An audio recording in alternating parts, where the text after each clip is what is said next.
Today I get the Vice President of the TDN Association of Journalists, SLAJ. Today I come here to give people who read in the media, guidance and come here to discuss. People tell me more that SLAJ the Vice President for the TDN Association of Journalists, SLAJ.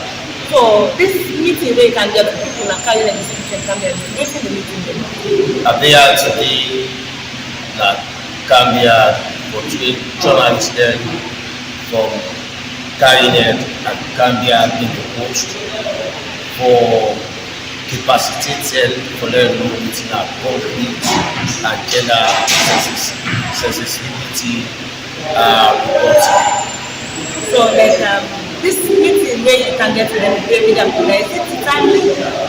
Well, for me, it's timely because the election linear and we want the journalists to be professionally and know their roles and responsibilities.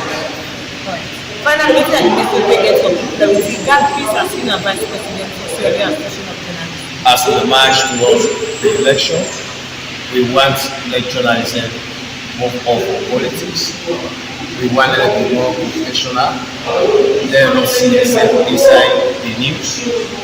Then role and responsibility they must strictly follow, and SLAJ will continue to capacitate them. We know to see the PR system very new, and that is the reason why SLAJ don't sign an MOU. By next week, we think we'll come back and train journalism on the PR system and how they report the election. We want to make sure this election will be free and fair and credible. And SLAJ as a parent body launched 2 projects combating disinformation and the I-Verify. The essence of that project is we fast check the information so they can. This training will can get to IHA support me. Then the combating disinformation, the NDI, the I-Verify, and the UNDP. We get fast checkers now. Any thing that will be published on social media, the fast checkers they look into it, and then they come with the correct information. We want to see that the doctrine of this information, we move out, we open the media space, we open the eyes of the public that the things that we're doing on social. Work with the radio stations across the country. The responsibility is to ensure that they inform voters across the country about all the election process. Whereas we have the Inter-Religious Council, their responsibility is to engage the religious leaders across the country on their roles towards ensuring peaceful elections. And then the Independent Media Commission, their responsibility is to train journalists on the newly enacted IMC code. So each and every partner has its own role in this project. So it's not a secret that whenever we have elections, there is a confrontation between the security and SLAJ or journalists. So we thought it fit that we should train journalists exactly for them to know what to do and how to pass on information to the public. Because whilst in your community radio station, you are the local chief or you are the voice of the people. Whatever you say, they take it as gospel too. So we thought it fit that we should engage you guys to ensure that you know exactly when and how to issue out information, the type of information to issue out, because there are some information that are very sensitive. If you know this information will cause riots in the community, don't give that information out.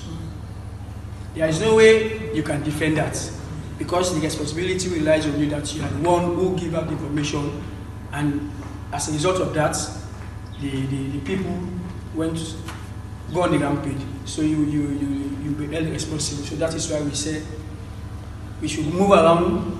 This project is targeting 8 districts. Yesterday we are in Bo. We engaged Bo. We are engaged in gender sensitive reporting. Is that we want to create the space for our counterparts, for them to at least participate effectively in the coming election. We want to see how best journalists can create women programs and encourage the various political parties candidates to come up and speak, because some women, they are ashamed to come out and speak. But if you encourage them as a reporter, you explain to them about the importance for them to explain their motive or their intention, maybe they will convince their voters. And also, some people, once you put the mic in front of them, they are ashamed of speaking. So go to their community, engage in one-on-one interview, and then you come and play it. So that is why we are engaging you, because we are aware of the role that you are playing in your various community. You are very important. And there is no way you can inform the people when yourself you are not well informed. You need to know exactly what you say to the people.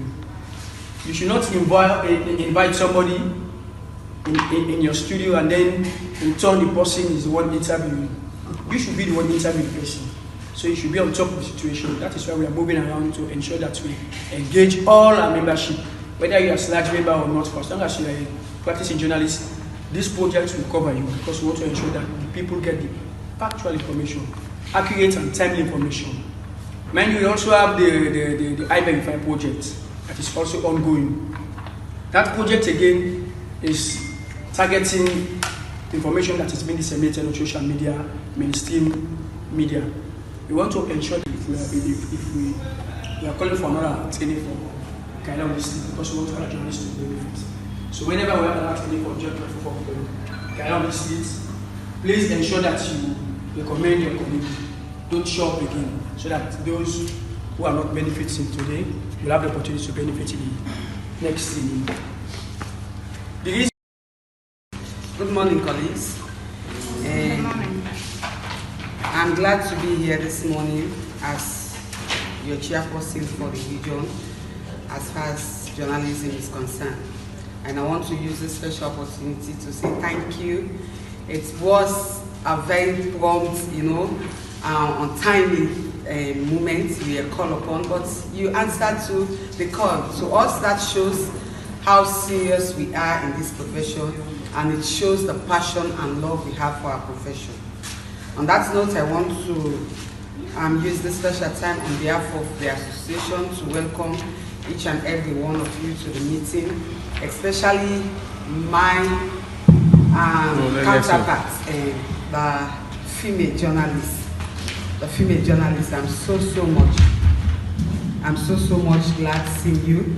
It shows that we are having a transformation in the media landscape as far as Kaila on the street is concerned.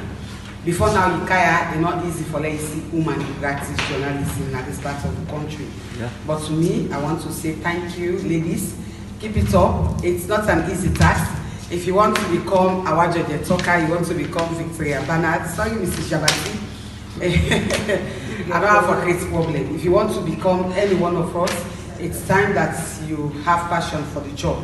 Away from that, we are here this morning to have a training on the topic, expanding the democratic space in Sierra Leone. It's our role as media practitioners to build confidence in few of these women who have come on board in making sure that we work side by side with the men. The other area that I want to emphasize is about public interest. Now, when they see journalists, they pick order for some guests in the radio station. And because we want to see a free, transparent, non-violent election, we should make sure that we give out messages where will make the public feel say yes, this is good for them.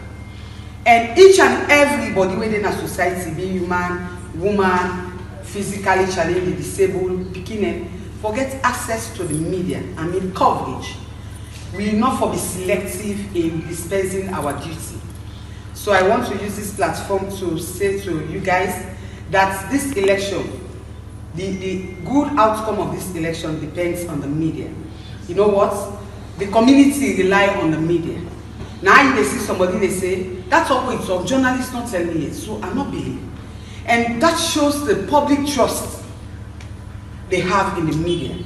So it's hard time for us to build on that trust and make sure that we have a credible, free, non-violent elections. The issue of if they run programs, somebody call, they give hate message. It's good that you get a platform for telling the kind of message where you want to make it sense. Let's give this. Don't be the news. Tell the story. if you know say you dey go cover story or you dey go somewhere where you security dey at risk, make sure nobody that moment find another time. Now that's how they using SLAJ don't get a draft media manifesto, and in that manifesto they say wetin we want for see, wetin we want for the media. We don't get the drafts, we don't end the consultation, and the official launch of that manifesto can we get plenty things then we do want for see in the media. And security falls in that manifesto. We have the welfare of journalists, we get the cyber law, we get the repeal of the criminal libel. We want for see and guarantee all those things, the women empowerment and the rest. Not so that you can for when the time which you get for camp and do consultations and we understand what's in the media manifesto they talk about. So on that note, I want to welcome you and thank you for coming. Let's be active, participate, ask as many questions as you can, because now that we can for